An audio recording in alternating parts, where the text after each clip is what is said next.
Dans l'authenticité, les liens se lient et se délient, mais toujours à ton profit. J'espère que tu vas bien. Je te souhaite la bienvenue sur ma page et dans ce format, je te propose 10 minutes pour améliorer ton quotidien.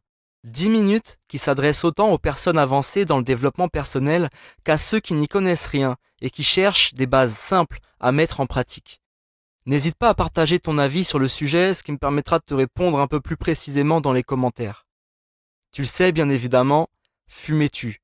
Fumeurs, non-fumeurs le savent. C'est ce qui est noté sur les paquets de cigarettes depuis les années 2010 ou 2011. Alors oui, fumais-tu, et pourtant, je continue. Voilà l'exemple parfait de ce qu'on appelle la dissonance cognitive. C'est ce qui se passe quand deux pensées auxquelles j'adhère indépendamment l'une de l'autre ne s'accordent pas du tout entre elles. Quant à l'exposition sélective, c'est exactement ce qui fait suite à cette dissonance. Puisque je suis dans une situation inconfortable, voire que je ressens un malaise, je cherche à tout prix à diminuer ce sentiment en rejetant les informations qui n'iraient pas dans le sens du comportement que j'ai décidé d'adopter. Dans ce cas précis, fumer. C'est quelque chose que nous faisons tous, et dans de multiples situations, toi comme moi, c'est souvent ce qui donne lieu aux éternelles bonnes résolutions qu'on prend tous chaque année. Cette fois-ci, j'arrête. J'arrête tout, le chocolat, les sodas, l'alcool, le tabac. On veut reprendre le sport, mais il fait trop froid dehors. Bref, on est tous faits de contradictions. Tu l'as compris, c'est pas un problème. On est tous faits pareil. Y a pas lieu de s'inquiéter vraiment. On peut dire que c'est une sorte d'arrangement qu'on prend avec la vérité. Et elle est sympa. Elle se dit, ok, on va faire comme ça.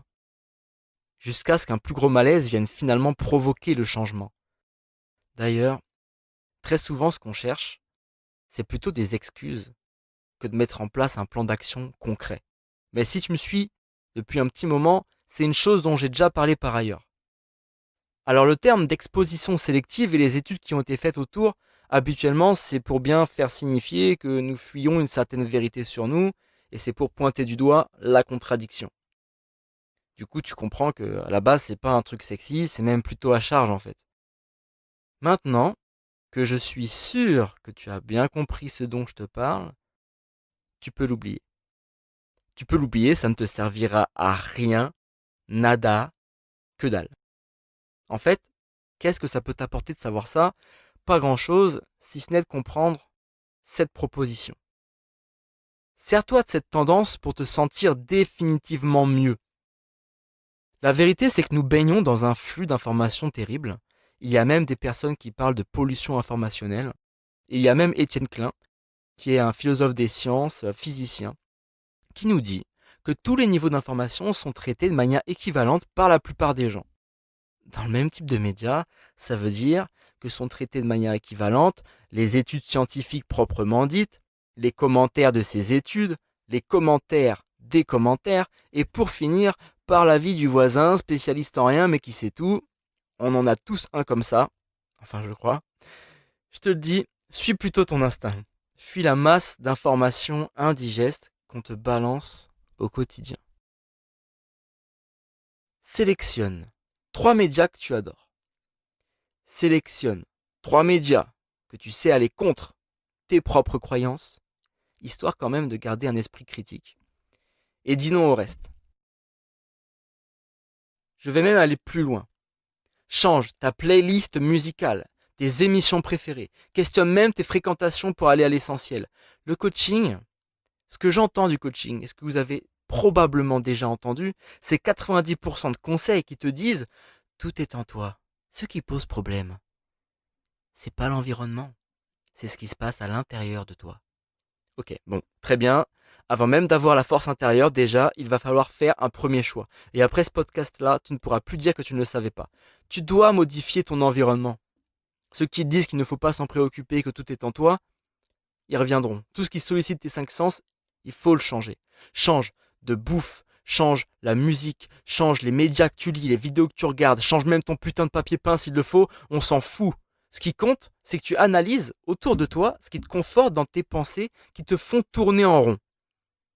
Le premier choix dont nous sommes capables, c'est celui de contrôler ce qu'on laisse passer dans nos oreilles, comme ce qu'on choisit de mettre dans notre bouche. Alors voilà, tout ça pour te dire quoi? Que l'exposition sélective, c'est la tendance naturelle qui nous fait fuir la contradiction peut-être, et qu'on a en nous, mais en revanche le principe même de fuir le déplaisir, je dirais que c'est plutôt une bonne intuition. Pour m'éviter de m'attirer les foudres des spécialistes du sujet, on va même créer un autre terme pour ce que je décris, comme ça on fera la différence. Si tu veux, on appellera ça l'information sélective. Qu'on soit bien clair, l'idée c'est pas de vivre dans le monde des bisounours et justement de nier ses oppositions, ses contradictions, comme le propose naturellement l'exposition sélective. La différence entre ce que je te propose, l'information sélective et l'exposition, elle est dans le choix conscient. À partir de maintenant, tu vas choisir tes propres influences. Alors on récapitule. Premier point, constate toutes les habitudes que tu as prises, les rituels que tu as mis en place, où tu passes ton temps sur les réseaux, à écouter n'importe quelle musique, même quand elles ne sont pas en accord avec ton état d'esprit du jour, simplement par plaisir. Scroller sur les réseaux, lire tout ce qui se passe. Prends conscience de ça. Deuxième point, choisis 3 médias qui vont dans ton sens et 3 que tu n'aimes pas pour garder l'esprit critique dont je parlais tout à l'heure.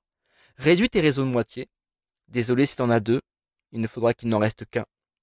Et demande-toi lequel répond vraiment à tes besoins. Choisis tes musiques, des musiques motivantes prioritairement, et change de fréquentation si besoin.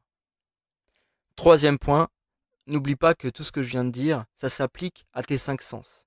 Nous choisissons ce que nous entendons comme ce que nous mangeons. Nous choisissons ce que nous voyons comme ce que nous mangeons. Et tout ce qui est perceptible par nos 5 sens peut être questionné, doit être questionné pour que tu puisses te sentir mieux et te redonner du pouvoir.